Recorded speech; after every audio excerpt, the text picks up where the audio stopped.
యాడ్ని ఎవ్వరు చూడరు. బతకలేని పడి పొంతులని పోగేసి వ్యాపారం మొదలుపెట్టిందే నేను. ఆఫ్టర్ ఆల్ ఒకడు దాన్ని పెకిలించడానికి ట్రై చేస్తే చూస్తూ ఊరుకుంటానా? ఆఫ్టర్ ఆల్ జూనియర్ లెక్చరర్ పీకే. కాంట్రాక్ట్ ఇష్యూస్ అనేసేనా 6 months ముందే నోటీస్ ఇవ్వాలి. అంత టైం వాడికిస్తే నాకు రిస్క్. అందుకోసం గవర్నమెంట్ రిస్క్లో పడేయమంటావా? అపోజిషన్ వాళ్ళు ఏకేస్తారు. సీఎం ఒప్పుకోడు.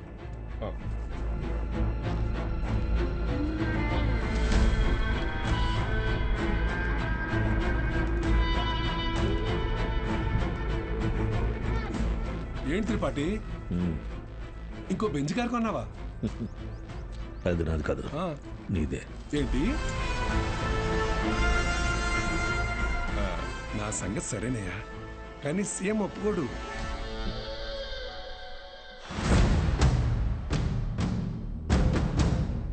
యో, నారాయణ స్వామి ఎందుకు వస్తున్నాడు? నీ సీఎం నువ్వు చెప్తే వినడు, కానీ అపోజిషన్ లీడర్ అసెంబ్లీ హాల్లో చెప్తే వింటాడుగా. త్రిపాఠి, నాకు చిన్న సాయం చేస్తావా? ఏంటి? దయచేసి నువ్వు రాజకీయాల్లోకి మాత్రం రాకయా. డెఫినెట్గా రాను. ఎడ్యుకేషన్లో వచ్చేంత డబ్బు పాలిటిక్స్లో రాదు. రాష్ట్రంలో నిరుద్యోగ సమస్య రోజు రోజుకి పెరిగిపోతోంది అధ్యక్ష. దీనికి ప్రధాన కారణం ప్రైవేటీకరణ అధ్యక్ష. రోడ్డు కాంట్రాక్టర్లు, రైల్వే కాంట్రాక్టర్లు ఇప్పుడు కొత్తగా గవర్నమెంట్ జూనియర్ కాలేజీలు నడపలేక ఇప్పుడు వాటిని కూడా ప్రైవేటీకరణ చేసేసారు. ప్రెసిడెంట్ గారు మీ ఇంటి దగ్గర పాలు పోయొద్దన్నారండి. కావాలంటే కేంద్రానికి వచ్చి డబ్బులు కట్టి పాలు కొనుక్కోండి, ఏమనుకోద్దు సార్. ఎంప్లాయ్మెంట్ ఎక్స్చేంజ్ దగ్గర లెక్చరర్ల పోస్టుల కోసం దరఖాస్తు చేసుకున్న నా నిరుద్యోగ సోదరులకు ఏం సమాధానం చెప్తుంది ప్రభుత్వం? చదువును ప్రైవేటీకరణ చేస్తున్న ఈ జీవోని వెంటనే రద్దు చేయాలని నేను డిమాండ్ చేస్తున్నాను.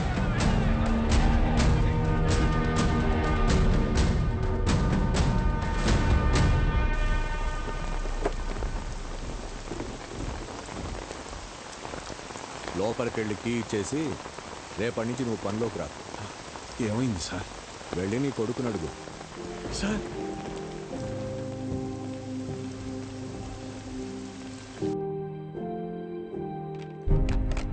పోయిన సంవత్సరం కొన్ని అధికారిక అవకతవకల వల్ల గవర్నమెంట్ కాలేజీ లెక్చరర్స్ నియామకం ఆలస్యమైంది. ఆ లెక్చరర్స్ కొరతని ప్రైవేట్ కాలేజీలు భర్తీ చేసి ఒక కొత్త వారధికి నాంది పలికాయి. కానీ ఇప్పుడు పరిస్థితి మారింది. ఇటీవల జరిగిన ఇంటర్వ్యూస్లో 500 మంది లెక్చరర్స్ సెలెక్ట్ అయ్యారు. కానీ పోస్టింగ్స్లో ఇంకా అస్పష్టత నెలకొంది. దీనికి కారణం గవర్నమెంట్ కాలేజీలు మొత్తం ప్రైవేట్ కాలేజీల ఆధీనంలో ఉండటమే. ఒక సదుద్దేశంతో తలపెట్టిన కార్యం నిరుద్యోగానికి కారణమవుతుంది. అందుకే ప్రైవేట్ కాలేజీలతో ఆనాడు ఏర్పాటు చేసిన ఎంఓయు రద్దు చేస్తూ జీవోని ఇమ్మీడియట్గా రివోక్ చేస్తున్నారు. సో గవర్నమెంట్ కాలేజెస్లో ఉన్న ప్రైవేట్ కాలేజ్ లెక్చరర్స్ తిరిగి వాళ్ళ కాలేజీలకు వెళ్ళిపోవాలని ఆదేశాలు జారీ చేస్తున్నాం. ఏం దిగులు పడకు బాబు, అన్నీ సర్దుకుంటాయి. మీనాక్షి వాళ్ళ నాన్నగారి ఆప్తికానికి కాశీకి వస్తానని మొక్కున్నాను బాబు, అందుకే ఈ హడావుడి ప్రయాణం.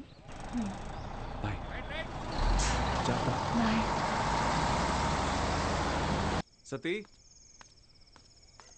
సతీ అన్నా, సత్యం చూసారా? సారాకుడి దగ్గర ఉన్నాడు.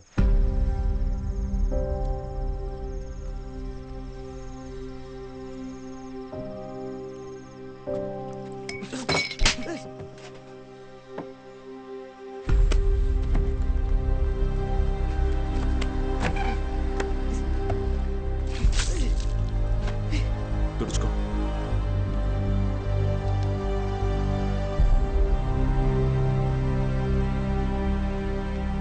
సెకండ్ ఇయర్ సప్లిమెంటరీ ఎగ్జామ్ రాయాలి, గుర్తుందిగా? నేనేం చెప్తే అది చేయాలి.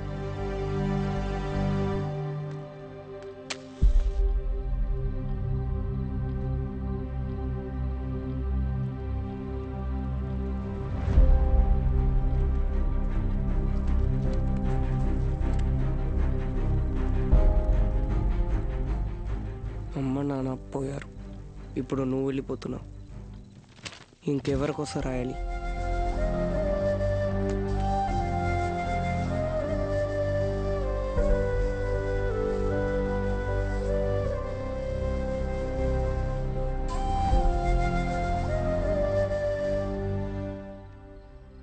నువ్వు ఇంజనీర్ అవ్వాలని ఆశపడ్డావు, కానీ నేను చదివించలేకపోయాను. నన్ను క్షమించరా.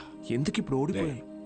నీ వల్ల అక్కడ ఒక్క స్టూడెంట్ ప్రయోజకుడైనా నేను గెలిచినట్టు భావిస్తాను. వాళ్ళ అమ్మా నాన్న ఆనందం వెనక నా కొడుకున్నాడని గర్వపడతాను. ఇప్పుడు ఏమైందని? ఎందుకు జరిగిపోయింది దాని గురించి బాధపడుతున్నావు? రే, అడిగింది కొనివ్వకపోతే ఆ పిల్లలు ఒక్కరోజే ఏడుస్తారు. కానీ వాళ్ళ అమ్మా నాన్న కొనివ్వలేని పరిస్థితి ఉన్నంతకాలం ఏడుస్తూనే ఉంటారు. నా ఏడుపు నీకు అర్థం కాదులే.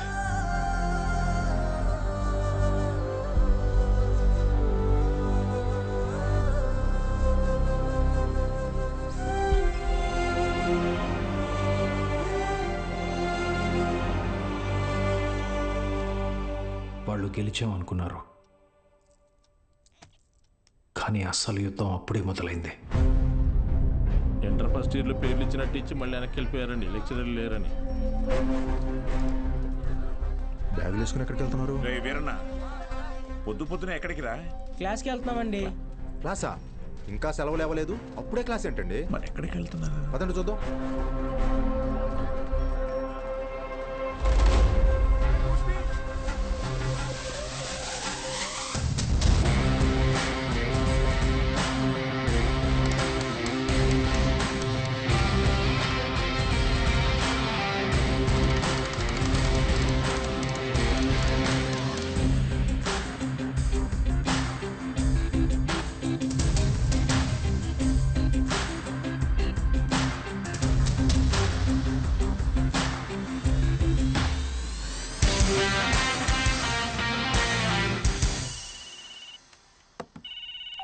హలో బావా, ఆ మ్యాక్స్ గార్డ్ ఇంకా ఊళ్ళోనే ఉన్నాడు.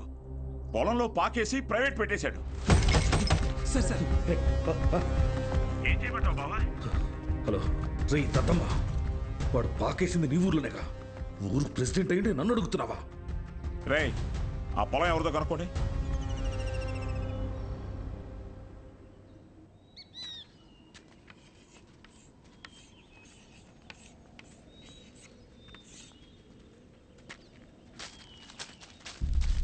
ఏం పంతులు, బాగున్నావా?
వాగింది చాలు, స్టేషన్ పద. సార్ సార్ వాళ్ళే సార్ పిల్ల చదువుకునే పాకని పడగొట్టేసింది. ఏం జరిగిందో నాకు తెలుసు, పద స్టేషన్కి. సార్ అర్థమైంది, అంతా అర్థమైంది. మీరంతా ఒకటే. ఏంట్రా వాగుతున్నావు? ఎంత కమ్ముడిపోయావు? ఏంట్రా ఎంత కమ్ముడిపోయావు? ఏంట్రా వాగుతున్నావు? రేయ్ లాంటివరా. ఎంత తీసుకుని నీ యూనిఫామ్ వాడి పక్కన పడుకోబెట్టావు?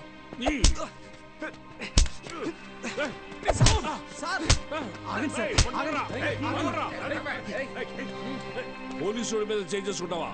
నిన్ను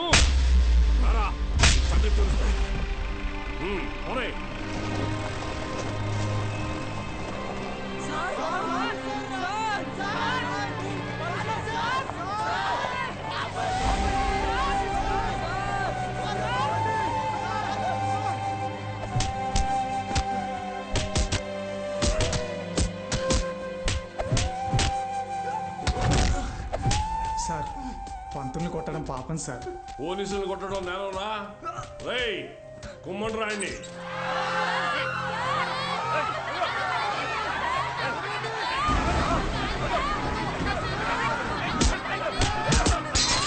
అయ్యా ప్రెసిడెంట్ గారు, మన బాలు సార్ని పోలీసులు అరెస్ట్ చేశారు. మీరు కొంచెం.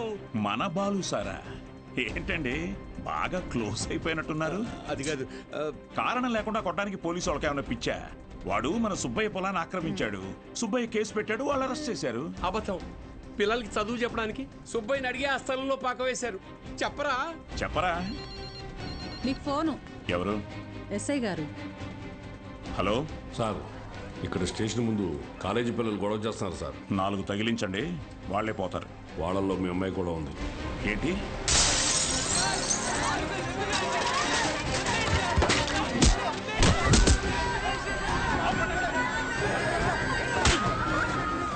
చంపేస్తానేమనుకున్నా? ఆపండి, ఆపండి! నోరు మూసుకుని మీ అమ్మ బాబులతో ఇంటికి పండి. నీ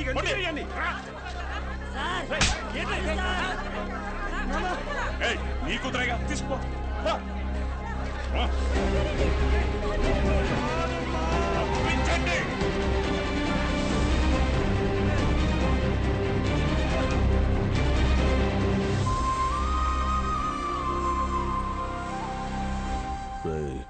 వాడిని జైల్లో వేసి గాంధీని చేయకండి. వాడు ఆ ఊరుదులు వెళ్ళిపోవాలి. హీరోలా కాదు, అనాథలా. జూనియర్ కళాశాల నిధులను కాజేసి అవినీతికి పాల్పడినందుకు గాను, సుబ్బయ్య పొలాన్ని ఆక్రమించుకోవడానికి ప్రయత్నించినందుకు గాను, న్యాయం అడటానికి వెళ్లిన పంచాయతీ సభ్యుల మీద, ప్రభుత్వ ఉద్యోగుల మీద చేయి చేసుకున్నందుకు గాను బాలగంగాధర్ తిలక్ మాస్టారిని ఊరు నుంచి వెలివేయడం జరిగిందహో.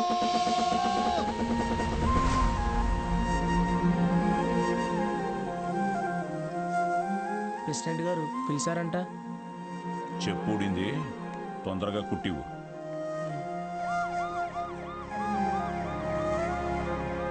ఏరా, ఏంటి నీ కూతురు పెద్ద రౌడీ అనుకుంటుందా? పోలీస్ స్టేషన్ మీద రాళ్ళేసిందంట. అయ్యా అది మా సార్. నోర్ముయ్య లేకిదానా?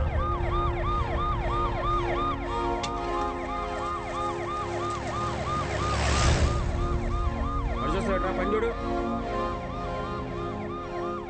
అడ్డు చూస్తున్నావే?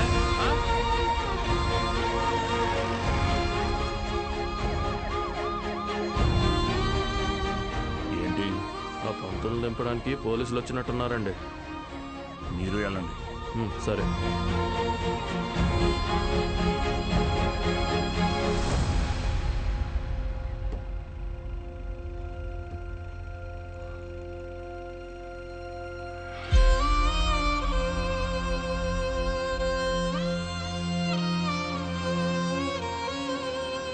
అయ్యా వద్దయ్యా, సాయం చేయకూడదు.